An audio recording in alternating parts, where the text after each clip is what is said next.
And you know I do have a PowerPoint, right? Yes. I'm definitely. So what we're going to do today is very similar to what we did last time, but I'm going to record the entire thing this time because last time we got cut off in the middle. So I definitely want to make sure to it was such an amazing presentation. And I know that we've got a few people that are already planning on tuning in from our Facebook groups. So I will go ahead and let you kind of take the stage and introduce yourself. I think that you've got such an amazing story and it's important to share. So welcome and thank you so much for joining us. Thank you. I'm happy to be here. Excellent. I'm going to go ahead and give you the screen so that you can introduce yourself, start your presentation, and we'll take it from there. Okay. All right. So let's see here. Sharing.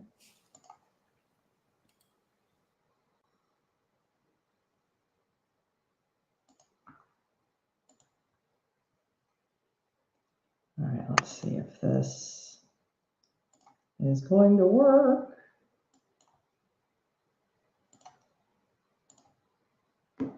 Okay, can you see my screen with the PowerPoint on there now?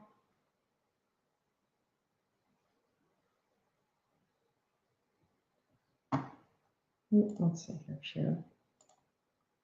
Try that again. Okay.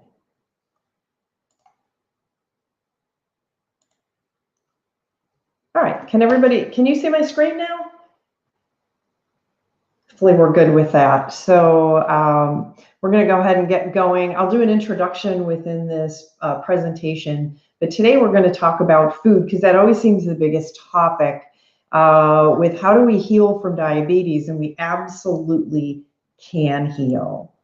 So I am Denise Panczyr. I'm a national diabetes and holistic lifestyle coach.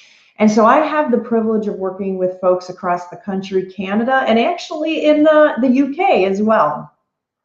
I'm a national speaker, so I speak at different corporate and wellness groups, faith-based groups like today. And I'm the author of the book and the podcast, The Virgin Diabetic. So to give you a little bit of info just about me and why I went down this path is I was diagnosed with diabetes, which is part of metabolic syndrome. So that's when you have high LDL cholesterol, low HDL, high blood pressure, high glucose levels. And this kind of creates this entire metabolic syndrome. I had pancreatitis and pneumonia, so I landed up in the ER. And you don't have to actually be a doctor. If you can see my screen where my cholesterol was close to 800, my triglycerides close to 8,000, my glucose 410. So definitely 4 times higher than it needed to be. And my A1C was 10%, about 2.5 times higher than what it really needed to be. So I was not healthy. And some of this really kind of shows what was going on in my life. So I spent a number of days in the hospital, but before I left, the diabetic nurse came in and she said, "I'm here to teach you how to give yourself an insulin shot." That really kind of set me back. So my first thought was, why can't I be like any other diabetic and just put me on a pill? But things happen for a reason in life. And I think that was my motivating factor, was having to take insulin shots really struck home what poor health I was actually in. And so now I'm taking a myriad of different things. And I did that. I followed what I was supposed to do. I really did not feel well. My glucose eventually came down, and it took a while for it to come down because I did not respond as quickly as the doctor thought. So with that, they actually diagnosed me with type 1.5 diabetes. I was not producing hardly any insulin of my own. And again, anytime you get this diagnosis, I'm with you. I know exactly what it feels like. But I also went from different medical groups around my area to find out what I can do to get off of all of this stuff. We all hear about people who've done some wonderful things with turning their health around, and it seems like it's a miracle. I'm here to tell you it's not a miracle. It takes a little bit of doing, it takes some education, and it takes some commitment to do it. But I learned this early on. If you are not healthy, it makes it very difficult to do anything else in life that you would like to do. So your health is very important to help you achieve other things along the way. So I talk to folks, I talk to diabetes educators, what do I need to do to get off of it? I'll stand on my head for 10 hours a day if that's what it takes. But everybody said, no, it's not going to happen. You're going to remain on medication. You're going to remain on insulin. The dosages will get higher as you continue to age, and the disease will continue to get worse. Not a very bright future. So I went out on my own, and I'm so glad I did that.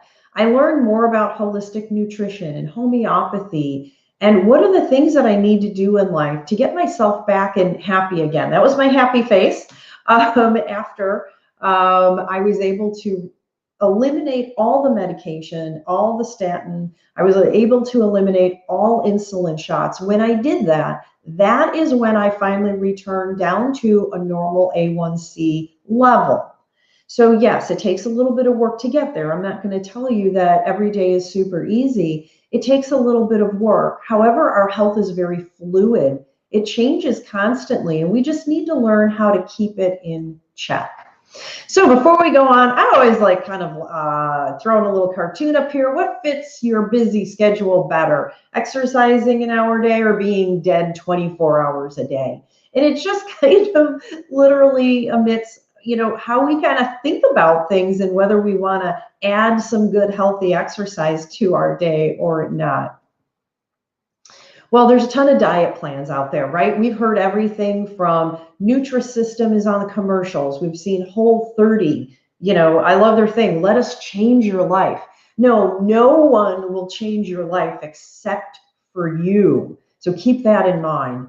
We used to have the government tell us My Pyramid was the way to follow your eating plan. Well, we know that's wrong. And they finally admitted it was wrong, and then they moved to choosemyplate.gov. That's not right for everyone either. We had the paleo diet. The ketogenic diet is really what's being touted today. There are some good pieces to it. However, in my estimation, not a good long-term plan for your overall health. It'll get you to a goal soon, but your health is not about getting to a goal. Your health is about the steps you take in your health journey that are going to keep you in optimal health. And that's a difference. And then we'll talk a little bit about the hospital, what they taught me to do. Worst place you could ever get diabetic advice. So the National Institute of Diabetes and Digestive and Kidney Diseases, if you go to their website, this was straight off their website, they're telling us that we need 200 grams of carbohydrates every day, and we should be eating 1,800 total calories. So I'm here to tell you, unless you're an athlete and you're really working out, if you're sedentary, this is going to kill you. But this is the information they shared. So right straight from there, this literally is what I scanned in. This is what the hospital gave me when I left to kind of think about how I should change my diet. Now, granted, my diet was not the best. I worked 65 hours a week. I traveled in business all the time. I was going through drive-thrus to grab my food. It just, eating at all times of the day and night. It was not a healthy lifestyle. That's what drove me to where I became so unhealthy. But let's just take a quick look at this. For breakfast, they're telling us to start our day with the whole wheat toast and peanut butter and skim milk and half a banana. There is not much in the way of protein in this particular meal. And if you are diabetic, you probably are going to have a tough time processing all of this to start your day. Now, there is this number out there that says, hey, if you're going to have your carbs, load them up in the morning. You have all day to work it off. Try that and let me know how that works for you, because I've not seen that to be successful with most diabetics. Lunch, we've got a couple slices of whole wheat bread again, and turkey, and we're going to put tomato and onion and avocado. Okay, so we're considering that a free food. There are no free foods. We need to think about the nutrients we get. If we're not getting nutrients, then to me, then that's a free food. Then why are we consuming it? But yeah, I love tomato, onion, and avocado. So that's a nutritious type of food. We're going to add in that apple, and let's throw in a 100-calorie pack, snack pack. And so we start looking at their column where it says carb choices. You have 1 or 2 carb choices. And then you have the carbohydrate grams. Carb choices, I'm going to tell you, if you ask anyone over time, they are kind of meaningless numbers. Then we're telling you to have an afternoon snack. We're going to throw more carbohydrates throughout your day. And then dinner, there's a couple of things that look like they might be okay with dinner. But we're throwing in a potato. Most diabetics are having a hard time in processing the starch from potatoes. So it could be the size, it could be the how often you have it, it could be the time of day. There's all these different things we want to consider and look at. Anything that says low fat. So in this example, low fat dressing, all they do is add sugar or chemical sweeteners. So if you're going to have something, look at it in the least processed form. We need healthy fats in our diet. That's what helps to keep us full, right? And now my all-time favorite is a bedtime snack. We're going to have crackers and some processed string cheese. There is this thing where we tell people to snack before they go to bed, especially if they are on insulin. My question to the diabetic nurse was, I'm still struggling. I still see erratic glucose. I have a hard time with this. Why do I want to eat before I go to bed? Why would I not want to learn to lower my insulin dose and try to flatten that curve on the glucose levels? And all I got was this big wide-eyed look. And finally, she responded and said, well, I guess that's one approach that you could use. Well, I'm sorry, if this approach isn't working, why would you continue to tell people to follow a protocol that we know now does not work? So this, in fact, totals up to about 209 grams of carbs, exactly what our website tells us. So I kind of took it upon myself to start doing some testing years ago, and I changed everything I did. So when I looked throughout the day, there's that 209 grams of carbs. First of all, there's really not enough in here for vegetables. Now, if our government, is telling us, hey, this is what you should eat, why are we not adding more vegetables? And I'm certainly not saying anyone has to go vegan or vegetarian. Every body requires a certain type of a diet. It is not same for every person. But I worked on mine a little bit. For the entire day, at that time, it was about 42 to 50 grams of daily carbs, typically even less than that. But here was one day that I kind of put together. So I started a day with a protein shake. I needed something that was quick and easy. Otherwise, I would skip breakfast. We have to think about the convenience sometimes, depending on how our lives are. So you do have to take that into consideration. But I added some healthy things in there, avocado or berries. So I could get a little bit of the antioxidants, healthy fats, things like that, fiber. And then a cup of organic tea or coffee. And that's how I would start my day. I didn't overdo it. And I gradually then started to see my glucose coming down. Those fasting glucose numbers started to improve over time. My lunch, 10 grams of carbs, typically at the most. And it was a few different things. I love apples, so a half an apple would do it for me. A few raw veggies, and sometimes I'd make a batch of the filling for Asian lettuce wraps. So again, it was keeping things convenient and easy.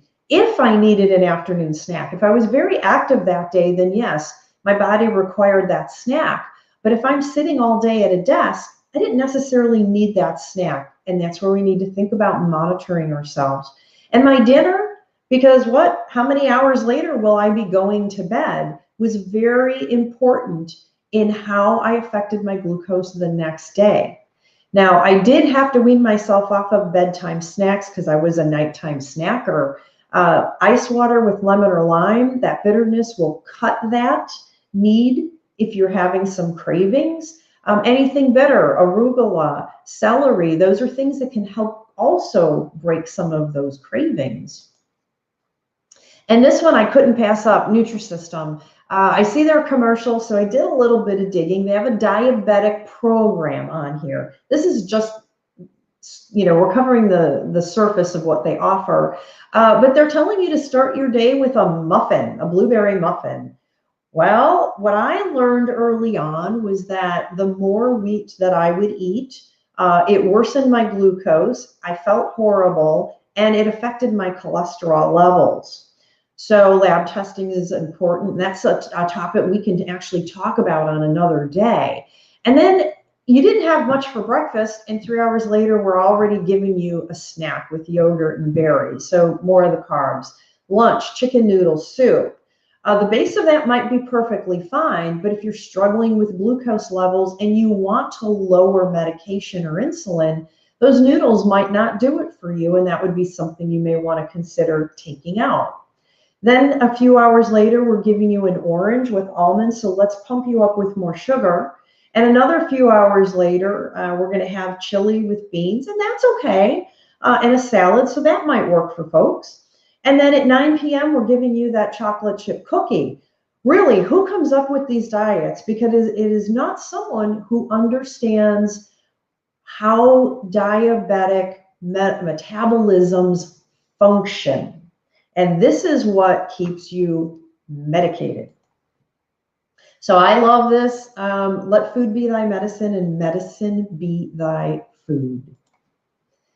I love apples. Sometimes they don't work for everybody, but they can be a great way to get those antioxidants, the flavonoids. It's an anti-inflammatory type of a fruit. It helps with your immune system, and there's some fiber in there that we naturally can get. You might not want to eat the whole apple at one time and spread that, throughout the day. You can have a few slices, you can have a half at a time, whatever works for you. But it is one of those things that is juicy and it's crisp. And that's what I hear a lot of folks say that they miss. They like something that's crispy, right? So sometimes it's about the texture and the feel of about foods and snacks. So instead of having candy sitting out in the house or an office, I say put out a basket of apples. And we've been doing that in our home for over a decade now. There's no candy in our home. It's a rare occasion, and it's a treat. But apples are something that I can use in my protein smoothies. I can put them, make an apple cake or apple muffins, or just have an apple. It's great. Or baked apples with some cinnamon on there is another great little snack that you can have and get that great juicy and sweetness that you might be looking for.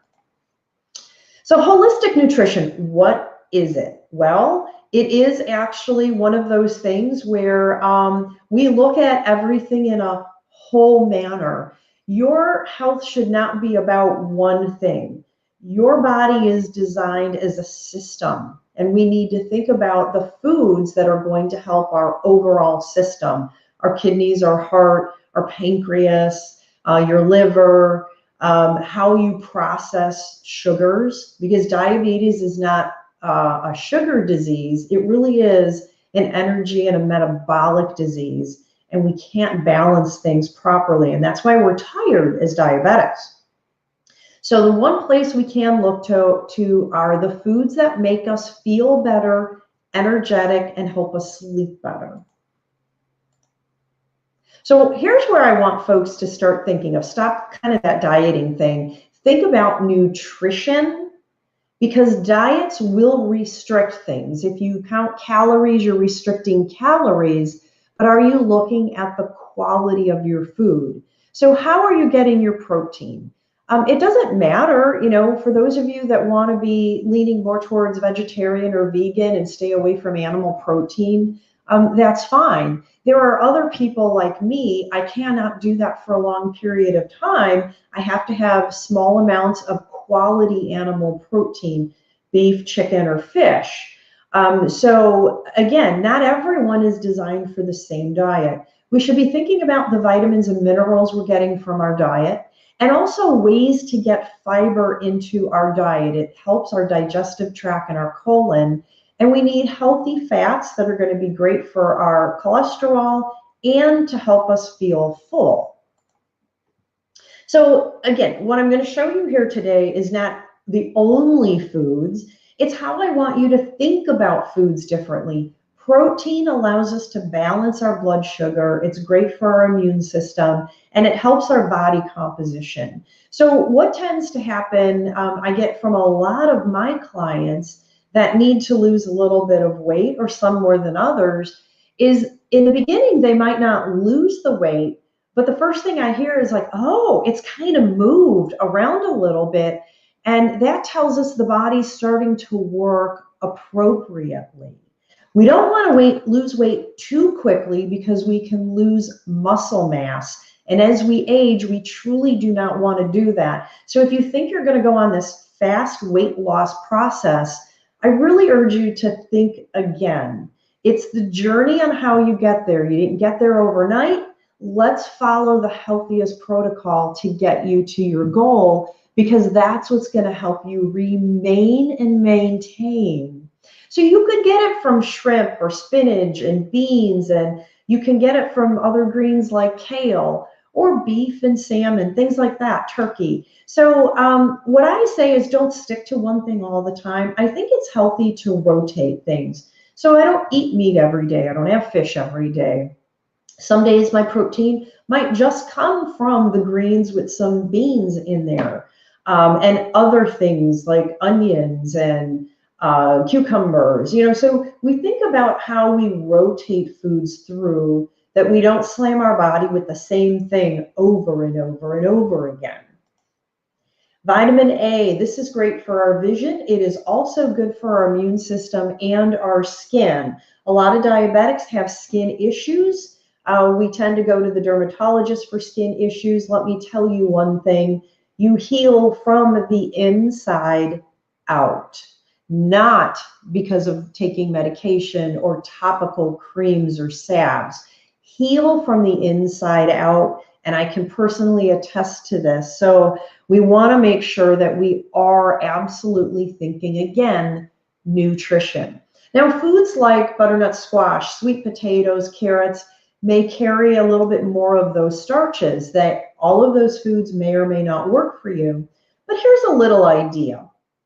I'll take a sweet potato and I'll bake one or two, and then we'll have a little bit a couple times a day throughout the week.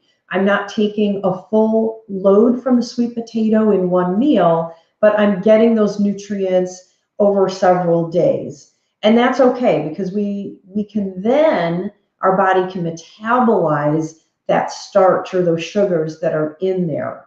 Butternut squash, we took out regular potatoes. I find there's not a lot of nutrients in today's potatoes. Out of the two, sweet potatoes probably offer a little bit more. But butternut squash is a great option to do like a hash brown or cubed, and put that in a skillet. You could do, if you prefer, like a grass-fed butter or an avocado oil. Add onions and salt and pepper and a tad bit of cinnamon in there. It's a great side dish for breakfast, lunch, or dinner. So it's just a little bit more nutritious than what I find in regular potatoes. Yeah, we'll talk a little bit more about that little green drink you see off to the side. Some of you might be like, oh no, don't make me do it. But guess what? It's still something I think we can talk about. How about vitamin C? This is a great antioxidant. It helps keep our blood vessels pliable. That's going to help us because we want to work on improving those cholesterol levels. We're going to do that with green foods. And you know what? Did you know there's actually more vitamin C in a red, orange, or yellow pepper than there is in an orange? And the beauty of the peppers is that you don't have that sugar content behind it. But for those of you that might be like me, and I still like to have an orange every so often, is I might have a third of an orange at one time. Don't eat the whole thing at one time. So find something else to pair with it or drink plenty of fluids with that. But there's other things, tomatoes and greens like parsley and thyme and broccoli and basil, wonderful things that you can start adding in. So how about that tomato sauce, right? A fresh tomato sauce with fresh basil and some onions. These are things that you can start quickly putting together and freeze what you don't need right away. So think fresh, whole foods. Our vitamin Bs tend to be lacking with folks with diabetes, so I really like us to concentrate on that. You can get it from a variety of foods that will help us metabolize protein and fats. So again, you're going to see some of these foods reoccurring in these slides, and I did that purposely because as opposed to one single supplement, if somebody says, well, I'll just take a B vitamin 6, or I'll take a vitamin C, or I'll take a vitamin. We're working on one solitary vitamin. Now you may need that if you're deficient until we can bring those levels up naturally. But what I want you to grasp is that different foods have a multitude of vitamins and minerals in them. And this is why we want to get the baseline from our foods first. Right? Let's figure out what you need then.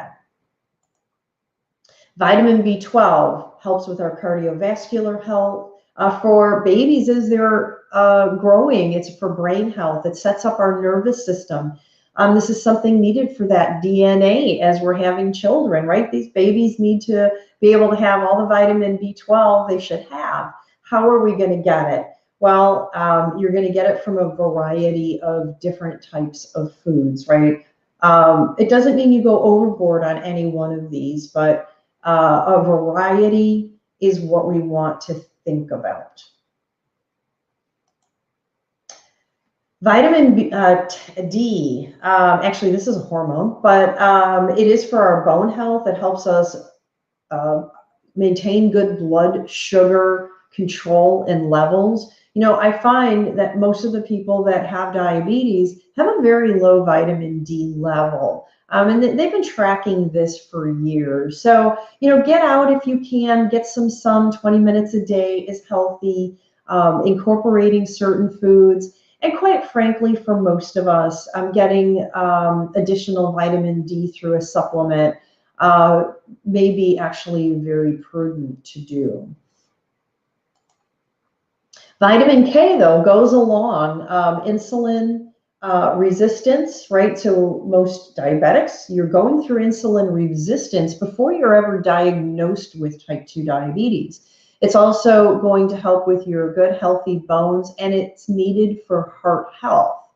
So again, you're going to see a lot of greens on this page.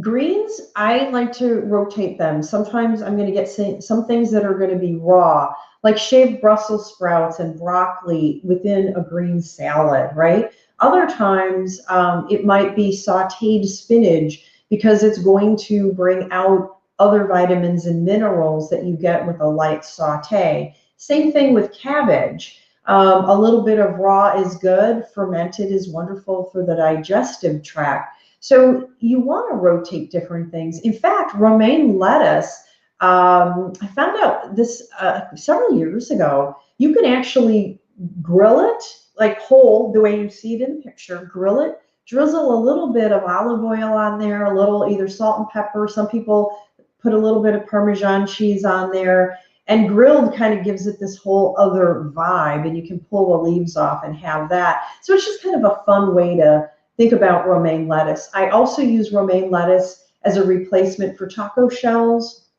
I use it in my Asian lettuce wraps. So there are a number of different uses for it, and sometimes it goes into one of my garden drinks as well. Biotin, that is another mineral that helps us with good, healthy blood sugar, our skin health. Diets that are low in biotin, yeah, we're going to inhibit that production of insulin. we want our pancreas to be able to produce a sufficient, not overproduce, but a sufficient amount of insulin. And then we work to reduce our insulin resistance.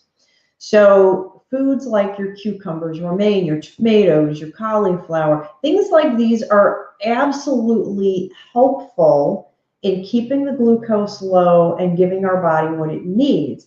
Now, I have put oats here. There's a couple of other slides.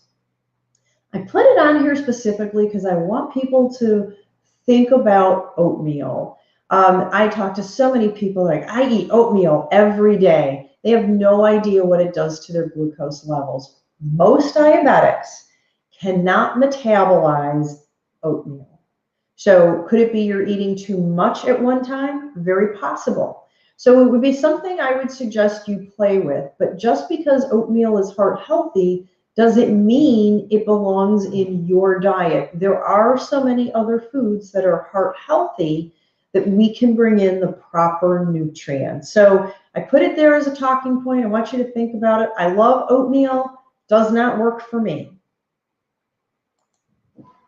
Other minerals like chromium, right? Again, another mineral that helps with your blood sugar levels, your insulin sensitivity. So I know there are, just an interesting point, I know there are diets out there where they tell people take the salt and pepper out of your diet, and they kind of eliminate everything. Not necessarily a bad thing, and then you reintroduce things, but why as a diabetic would you want to take pepper out if it helps with your insulin activity?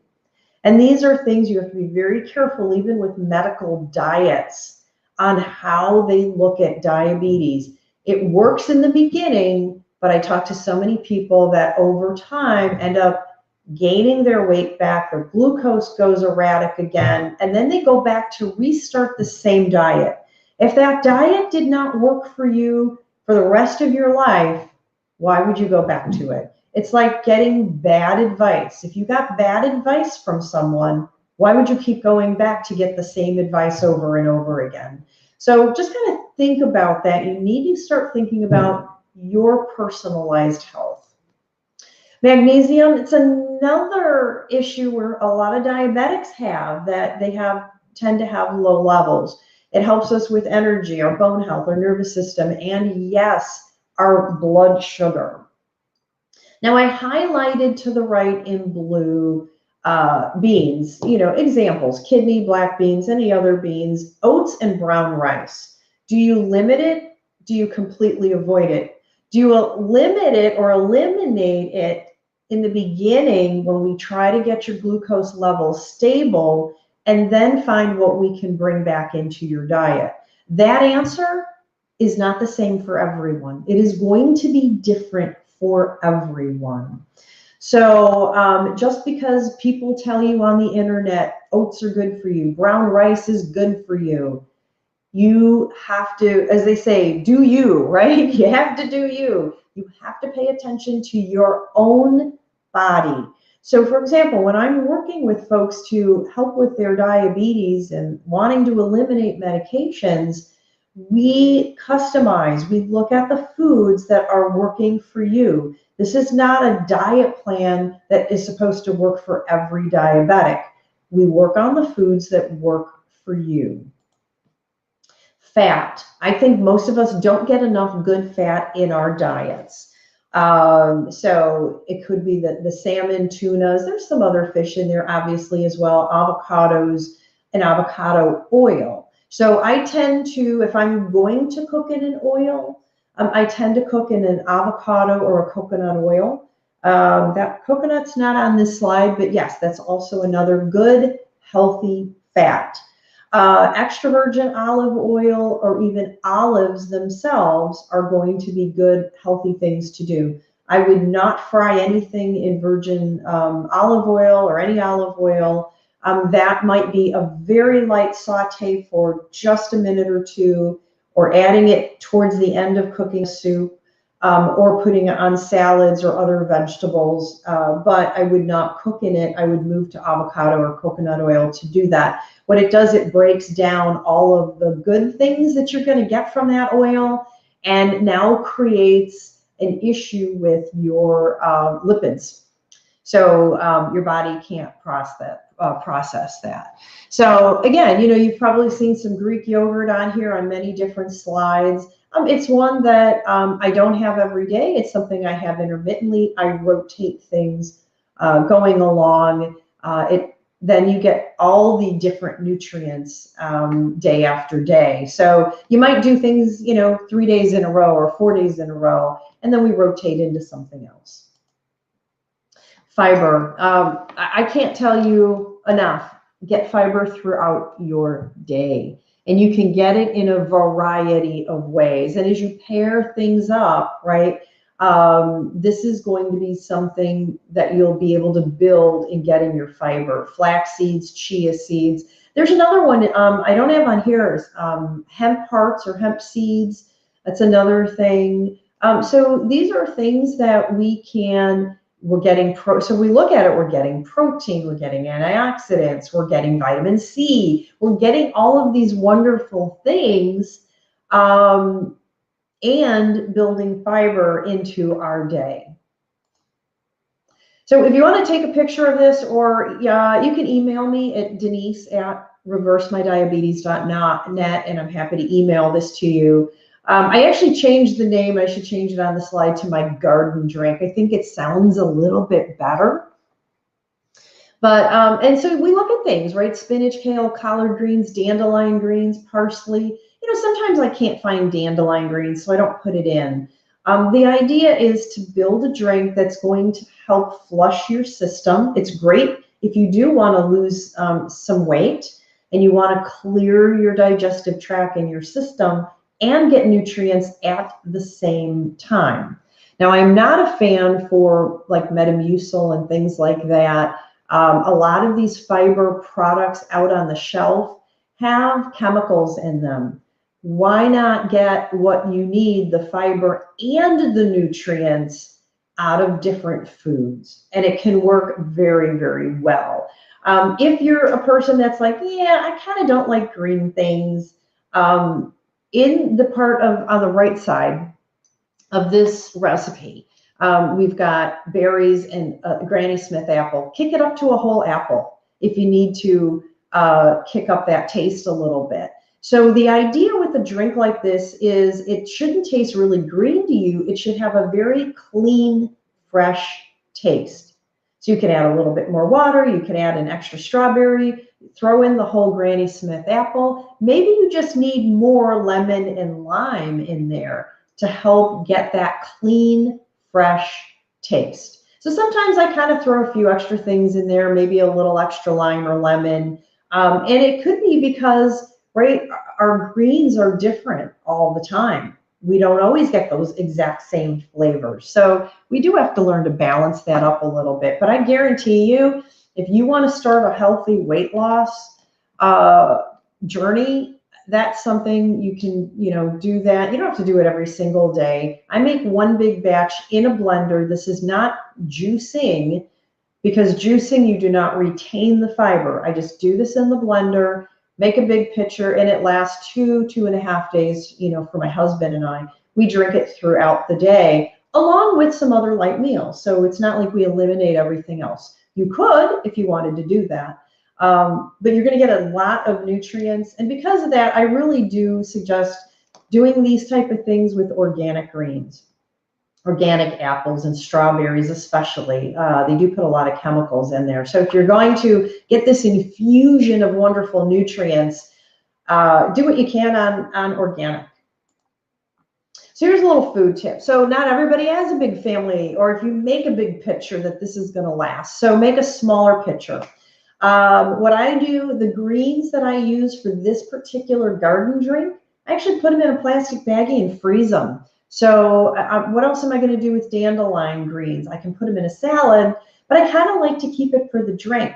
You'll never lose money by throwing out any of your greens from spoiling. So freeze those things. I've even cut up some cucumbers and thrown them in a baggie and freeze them, and I throw a few of those in that green drink as well.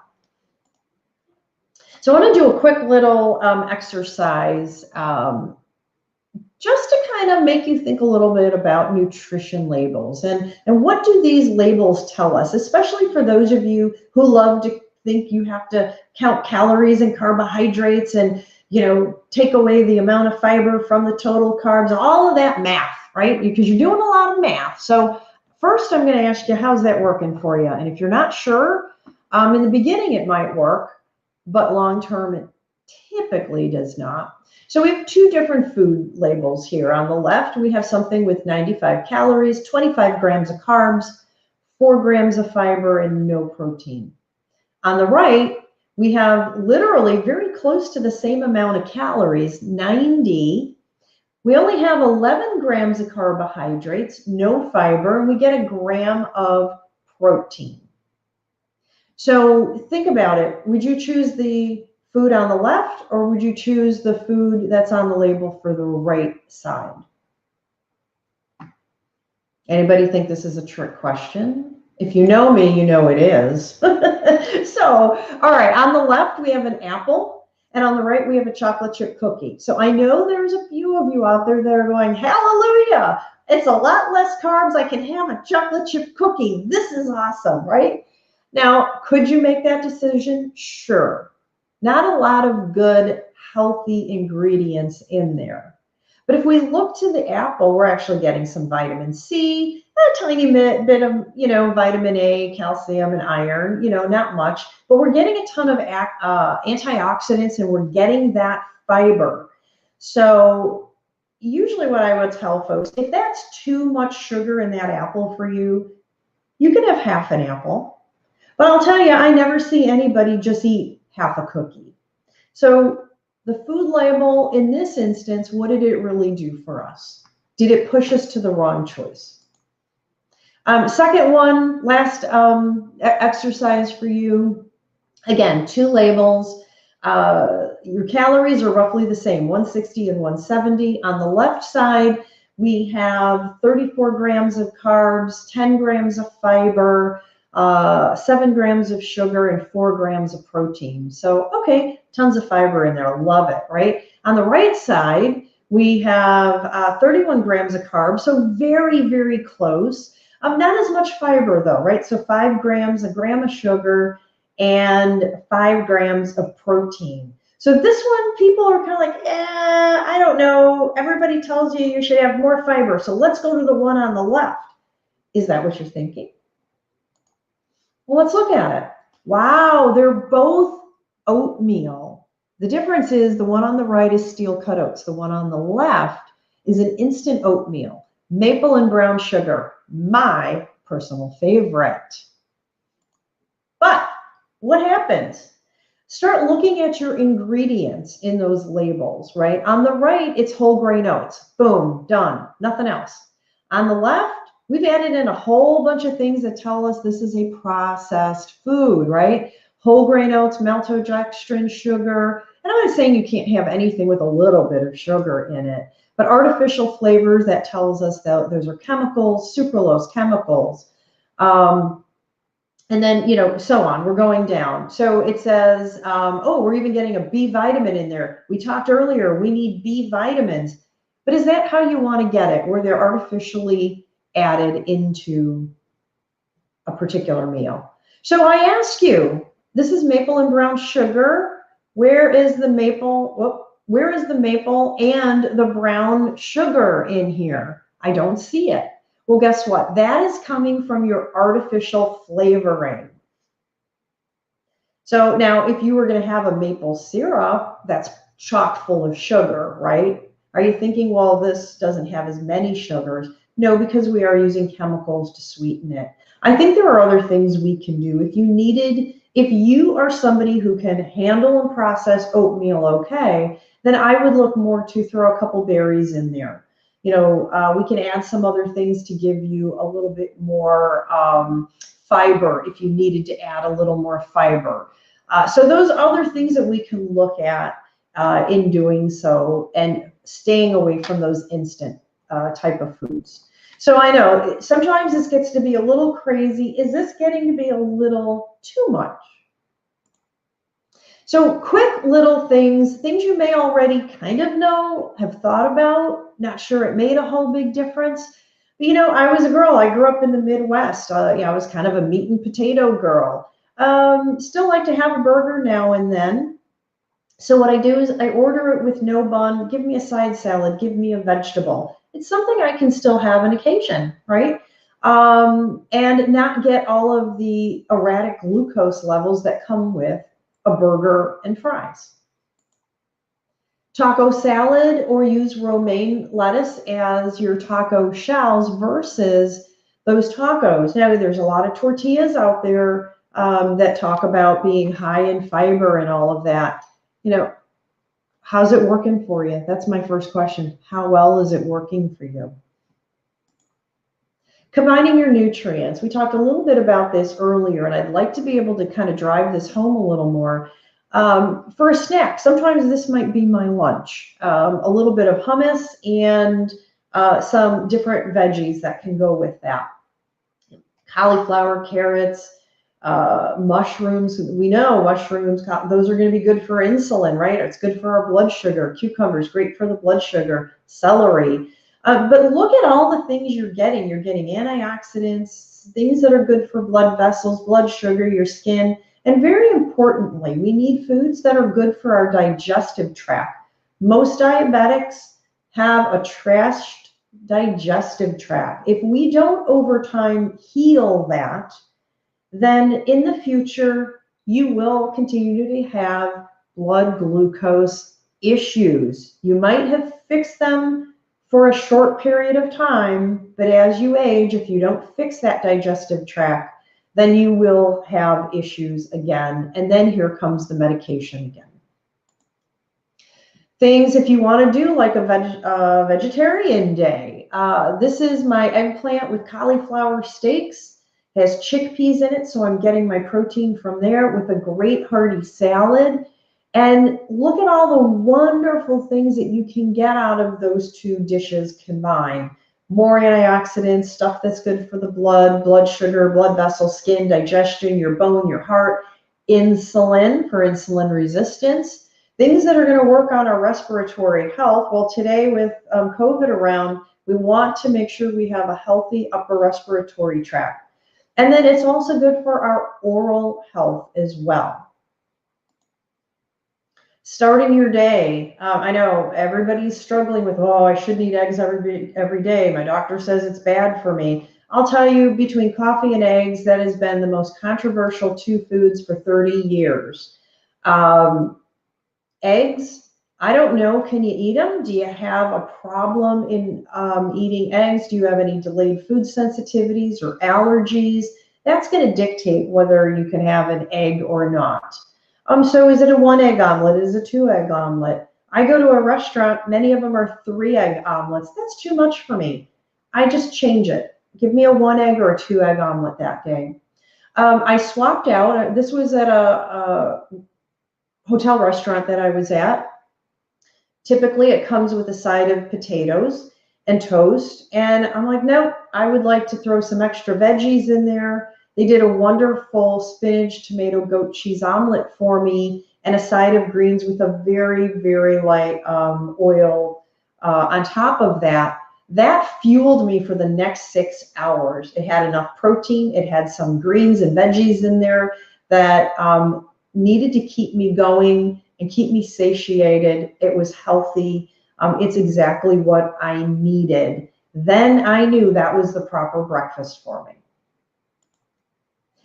Zucchini spears. This is a great option compared to like potatoes or fries. So if you need to step away from things like potatoes or baked potatoes, these are wonderful. Pop them in the broiler, salt, pepper, maybe a little bit of oil on there, and Parmesan cheese.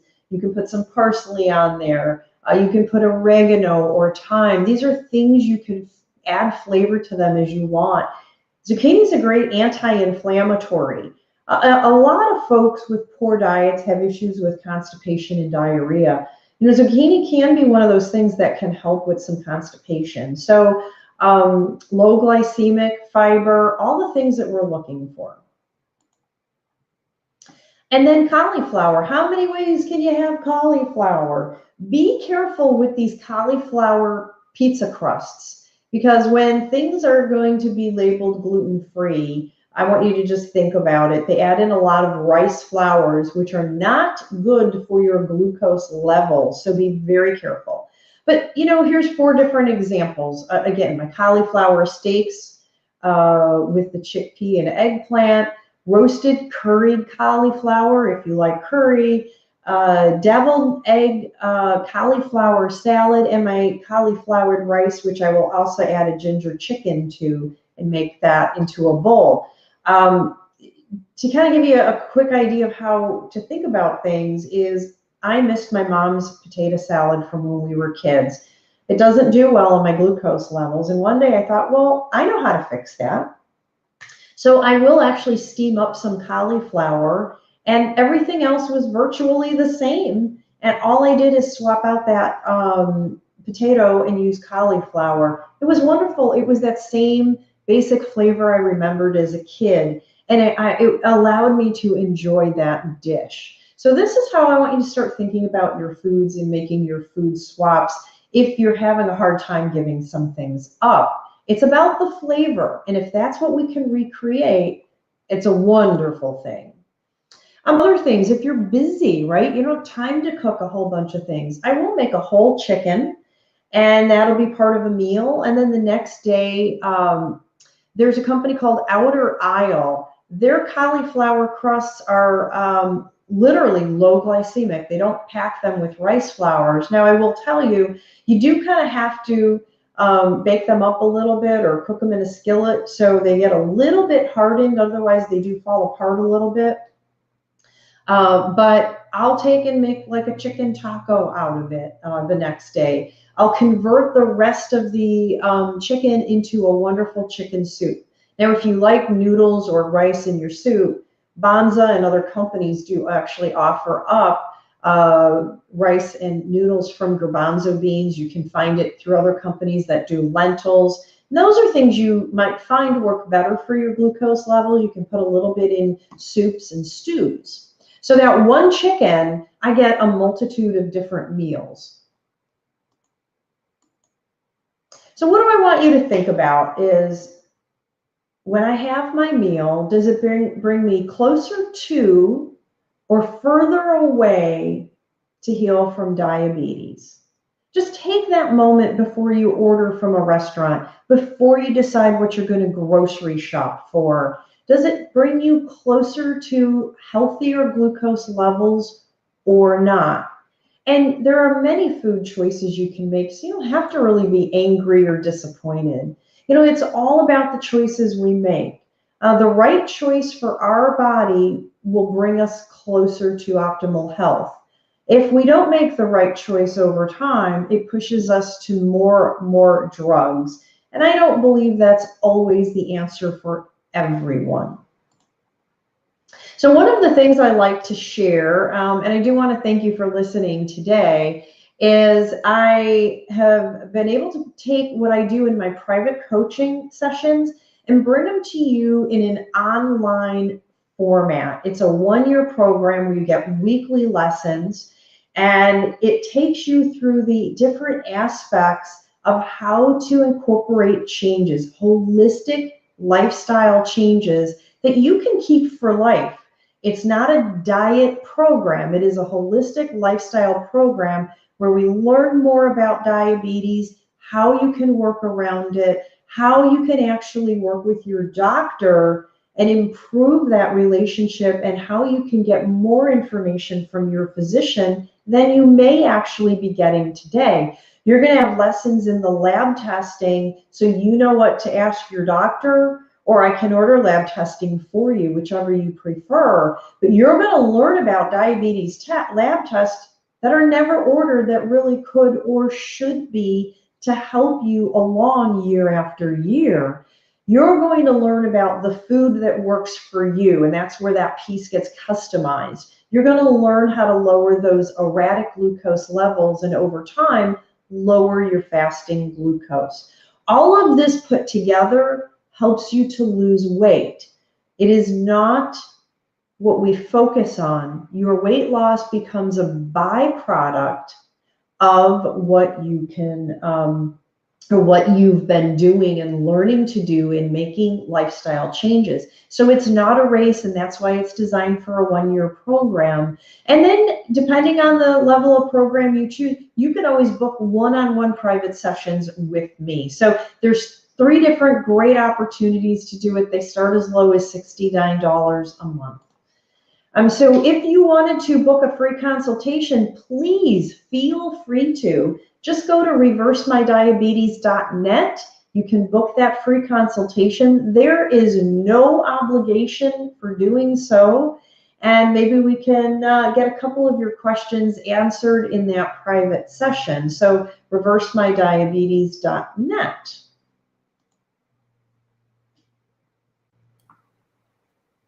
Okay, I am, let's see here. So we've entered the end of that. Do we have anybody with any questions for that? We had a couple that came through, but it looks like they dropped off. There was one question about, it was actually sent to our messenger, about an individual who is not on insulin but takes pills and is wondering if your approach, the more holistic approach, would be a good fit for him to get him essentially off of the medication that he's on right now.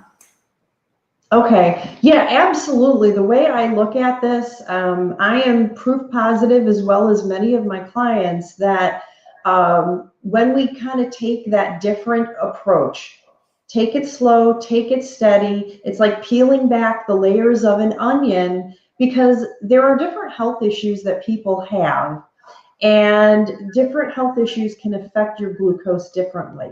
So we need to kind of figure out why that happens with certain people. We can absolutely do that. And yes, I have many clients that either literally just avoided getting on insulin, who we've been able to actually get off of medication. In fact, by the time most people come to me, they're on 2 and 3 medications, and we can get you off typically all or most of the medications and improve glucose levels. So it is different for everyone, but what I do tell everyone is wherever you are today, you're going to greatly improve. And I think that's what most folks want to do, but it's very possible. In fact, there are certain medications out there that will make the pancreas work too hard over time and create what we call beta cell burnout. That would then push you into insulin. So that's another thing to consider. So I do have a session in my training online that takes you through those medications so you can learn how they actually affect your system. Fantastic. Excellent. Thank you so much. As always, it's such a pleasure to have you. You have this immense wealth of expertise and information that you bring to the table. And it's such a breath of fresh air, I know, for our viewers and for people that will be watching this in the future, to just have kind of a lifeline, an individual that's telling them it's possible to get better, it's possible to get healthy without, being on these life-altering and life-changing medications for the rest of their lives. So yeah, happy to have you here. Thank you so much. Reversemydiabetes.net. If you enjoyed today's presentation and all of the amazing information that Denise brought to the table, please look her up. She is our go-to gal here at Lysolin, and we greatly appreciate you, Denise. Thank you again so much for joining us. Thanks. Oh, also a Lysolin user too. So yes. Yes, great. Too. Great. Well, I enjoyed it. Thanks so much. And just call me when you need me again, Brianna. You're anytime. amazing. Thank you so much. We'll talk to you soon, Denise. Take care. All right. Bye now.